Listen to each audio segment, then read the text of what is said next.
بسم الله والصلاة والسلام على أشرف خلق الله. ازي حضراتكم جميعا؟ كل عام وحضراتكم بخير. أنا دكتور أحمد الشربيني، أخصائي أمراض القلب.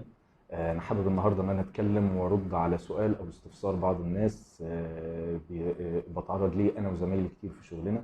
لما يجي حد ويطلب مني كده يقول لي أنا عايز أعمل قسطرة على القلب عشان أطمن. زي ما شرحنا واتكلمنا قبل كده عن القسطرة، وعرفنا القسطرة مش جراحة، مش حاجة بتستدعي شق أو فتح جراحي، ما بتستدعيش بنج كلي، لكن في النهايه هو اجراء تداخلي بندخل منه علشان نوصل للشرايين التاجيه اللي بتغذي عضله القلب للاطمئنان عليها او معرفه حجم المشكله. فبالتالي هو اجراء لا يستهان به. مش اجراء روتيني ما بنلجألوش او نقفز اليه سريعا بدون مقدمات الا في بعض الحالات اللي هنتكلم عنها بالتفصيل بعد كده. لكن لو حضرتك مش مريض قلب وحابب تطمن على القلب، او حضرتك مرض مزمن ومستقر من ناحيه القلب وحابب انك تطمن، ففي طرق تانية بنلجأ لها. بداية من الفحص الطبي، قياس ضغط الدم، عمل رسم القلب الكهربي، عمل أشعة موجات صوتية على القلب أو الإيكو، عمل بعض التحاليل للاطمئنان على مستويات السكر والدهون وغيرها. بعد كده ممكن نقرر حضرتك محتاج للقسطرة ولا لا.